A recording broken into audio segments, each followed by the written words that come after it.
বন্ধুরা, মধ্যপ্রাচ্য বা মিডল ইস্ট এখন বারুদের স্তূপের উপর বসে আছে। বর্তমান জিওপলিটিক্সেই চোখ রাখলে দেখা যায় আমেরিকা এবং ইরানের মধ্যে আর কোনো লুকোচুরি খেলা বা শ্যাডো ওয়ার নেই। পরিস্থিতি এখন সরাসরি সংঘাতের দিকে মোড় নিচ্ছে। একদিকে সুপার পাওয়ার আমেরিকা তাদের রণতরী বা এয়ারক্রাফট ক্যারিয়ার নিয়ে সাগরের টহল দিচ্ছে, আর অন্যদিকে ইরান একের পর এক তাদের বিধ্বংসী অস্ত্রের প্রদর্শনী করে বিশ্বকে চমকে দিচ্ছে। অনেকেই ভাবছেন আমেরিকার বিশাল সামরিক বাজেটের সামনে ইরান হয়তো টিকতেই পারবে না, কিন্তু যুদ্ধের ময়দানে বাজেট সবসময় শেষ কথা বলে না, কথা বলে কৌশল এবং গোপন প্রযুক্তি। গত 40 বছরের নিষেধাজ্ঞার ফলে ইরান বাধ্য হয়েছে এমন কিছু প্রযুক্তি উদ্ভাবন করতে যা প্রচলিত যুদ্ধের নিয়ম বদলে দিতে চলেছে। কিন্তু প্রশ্ন হলো, ইরান কি সত্যি এতটাই দুর্বল? যদি তাই হতো তবে আমেরিকা কেন এতদিন সরাসরি ইরানের উপর হামলা করেনি? আসলে এর উত্তর লুকিয়ে আছে ইরানের মাটির নিচে, তাদের ড্রোন টেকনোলজিতে এবং ভয়ঙ্কর মিসাইল প্রোগ্রামে। আজকের ভিডিওটিতে আমরা ইরানের সেই গোপন এবং শক্তিশালী সামরিক প্রযুক্তিগুলিকে এক এক করে বিশ্লেষণ করব,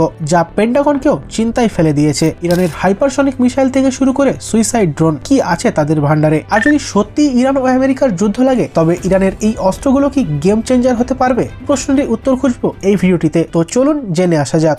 বন্ধুরা, ইরানের সামরিক শক্তির সবচেয়ে ভয়ঙ্কর এবং সবচেয়ে বড় দিক হলো তাদের ব্যালিস্টিক মিসাইল প্রোগ্রাম। পশ্চিমা বিশ্বের নিষেধাজ্ঞার কারণে ইরান হয়তো আধুনিক ফাইটার জেট কিনতে পারেনি, তাই তারা তাদের পুরো ফোকাস দিয়েছে মিসাইল টেকনোলজিতে। পেন্টাগনের রিপোর্ট অনুযায়ী মধ্যপ্রাচ্যের সবচেয়ে বড় মিসাইল ভান্ডার এখন ইরানের দখলে। তো চলুন এটির বিস্তারিত জেনে নেওয়া যাক। ফাতে 2 হাইপারসনিক মিসাইল সবচেয়ে আলোচনার বিষয় এখন ইরানের হাইপারসনিক মিসাইল ফাতে। ইরান দাবি করে এটি শব্দের চেয়ে 15 গুণ বেশি গতিতে ছুটতে পারে, কিন্তু এর আসল বিশেষত্ব শুধু গতি নয়, এর ম্যানুভারেবিলিটি বা দিক পরিবর্তনের ক্ষমতা। সাধারণত মিসাইল ধনুকের মতো কার্ভ হয়ে যায়, আর যা রাডারে ধরে ফেলা খুবই সহজ, কিন্তু ফাতে বায়ুমণ্ডলের ভেতরে এবং বাইরে আঁকাবাঁকা পথে চলতে পারে, যার ফলে আয়রন ডোম বা প্যাট্রিয়ট সিস্টেম একে লক করতে হিমশিম খায়। এটি মাত্র 400 সেকেন্ডের মধ্যেই ইসরায়েলে আঘাত আনতে সক্ষম।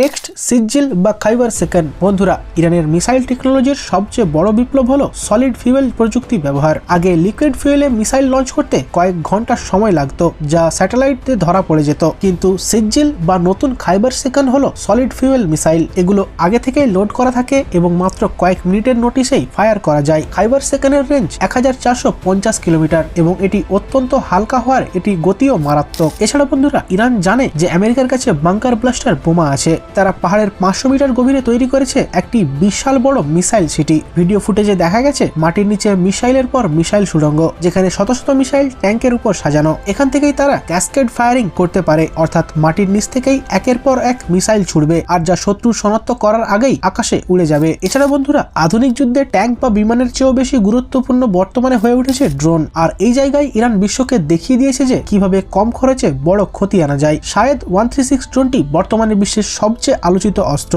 একে বলা হয় ল্যাটারিং মিউটেশন। এটি আকাশে অনেকক্ষণ চক্কর দিতে পারে এবং টার্গেট লক করে সোজা গিয়ে আত্মঘাতী হামলা চালায়। এর সবচেয়ে বড় সুবিধা হলো এর দাম। একটি শায়েদ ড্রোন মাত্র $20,000 তৈরি হয়, কিন্তু একে ধ্বংস করতে যে মিসাইল ছোড়া হয় তার দাম হয় $1 মিলিয়ন। এই অর্থনৈতিক অসামঞ্জস্যই ইরানের বড় জয়। তারা একসাথে 50-100টি ড্রোন ঝাঁকে ঝাঁকে পাঠিয়ে দেয়, আর যাকে আটকানো যে কোনো ডিফেন্স সিস্টেমের জন্যই অসম্ভব। এছাড়া মোহাজের 10 এটি ইরানের তৈরি অ্যাডভান্স কম্ব্যাট ড্রোন। ইরান দাবি করে এটি একটানা 24 ঘন্টা পর্যন্ত আকাশে উঠতে পারে এবং 2000 কিলোমিটার পর্যন্ত অপারেশন চালাতে পারে, অর্থাৎ এটি ইরান থেকে উড়ে গিয়ে ইসরায়েল পর্যন্ত নজরদারি বা হামলা চালিয়ে আবার ফিরে আসতে সক্ষম। এতে বিভিন্ন ধরনের স্মার্ট বোমা এবং ইলেকট্রনিক জ্যামিং ইকুইপমেন্টস বহন করা যায়। এছাড়া ইরান বিশেষভাবে একটি আরাস-2 নামের ড্রোন তৈরি করেছে, আর যা তারা স্পেশালি তেল আবিব এবং হাইফা শহরে হামলার জন্যই তৈরি করেছে, এমনটাই তারা দাবি করে। এটি শায়েদের চেয়েও বড় এবং এর ধ্বংস ক্ষমতা আরো অনেক বেশি। এটি রাডারের চোখে ফাঁকি দিয়ে খুব নিচু দিয়ে উড়ে যেতে পারে। বন্ধুরা, ইরানের স্থলভাগের চেয়েও স্ট্র্যাটেজিক বা কৌশলগত পাওয়ার বেশি তাদের জলসীমায়, বিশেষ করে হরমুজ প্রণালী, যেখানে বিশ্বের মোট তেলের প্রায় 20 থেকে 30% এই সরু পথ দিয়েই যাতায়াত করে। আর এই পথটিকে যদি ইরান ব্লক করে দেয় তাহলে সারা বিশ্বে হাহাকার পড়ে যাবে। এছাড়া সমুদ্রে আমেরিকার বিশাল এয়ারক্রাফট ক্যারিয়ারের সামনে ইরান কিভাবে লড়বে?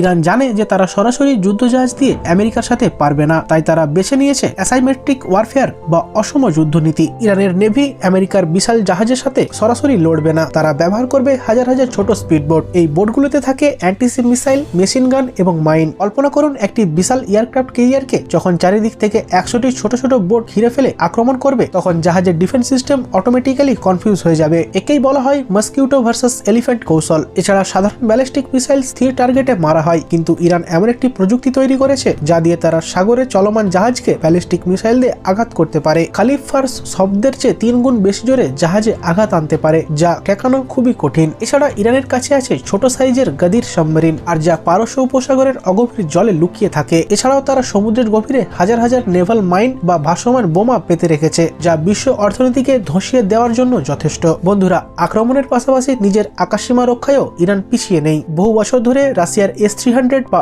S-400 এর অপেক্ষা না করে ইরান নিজেরাই তৈরি করেছে শক্তিশালী একটি এয়ার ডিফেন্স সিস্টেম, বাভার 373। তারা দাবি করে এটি রাশিয়ার S-400 এবং আমেরিকার পেট্রিয়টের সমতুল্য। এটি 300 কিলোমিটার দূর থেকেই স্টিলথ ফাইটার জেট শনাক্ত করতে পারে। এটি একসাথে 100টি টার্গেট শনাক্ত করতে পারে এবং 6টি টার্গেটকে একসাথে ধ্বংস করতে পারে। স্টিলথ ফাইটার জেট বা ড্রোন সবই এর নজরে আসে। এছাড়া আপনাদের নিশ্চয়ই মনে আছে 2019 সালে ইরান আমেরিকার অত্যন্ত অত্যাধুনিক গ্লোবাল হক ড্রোনগুলিকে গুলি করে নামিয়েছিল, আর সেই ড্রোনগুলিকে নামানো হয়েছিল এই সম্পূর্ণ দেশীয় প্রযুক্তিতে তৈরি খোরদাস 3 সিস্টেম দিয়ে। এটি প্রমাণ করে যে ইরানের আকাশ প্রতিরক্ষা ব্যবস্থা কতটা কার্যকর। এছাড়া 2011 সালে ইরান আমেরিকার top secret স্টিলথ drone RQ-170 sentinel hack করে অক্ষত অবস্থায় নামিয়ে এনেছিল। এটি প্রমাণ করে যে ইরানের ইলেকট্রনিক ওয়ারফেয়ার বা জ্যামিং টেকনোলজি কতটা শক্তিশালী। তারা শত্রুর ড্রোন বা জিপিএস সিগন্যাল জ্যাম করে মিসাইলকে লন্ডভন্ড করতে পারে। বন্ধুরা, সবশেষে এই দীর্ঘ বিশ্লেষণের পর একটি বিষয় পরিষ্কার যে ইরানের সামরিক শক্তি সংখ্যার চেয়ে বেশি কৌশলের উপর দাঁড়িয়ে আছে। তাদের মিসাইল, সস্তা ড্রোন এবং ভৌগোলিক অবস্থান তাদের এক ভয়ঙ্কর প্রতিপক্ষ হিসেবে তৈরি করেছে।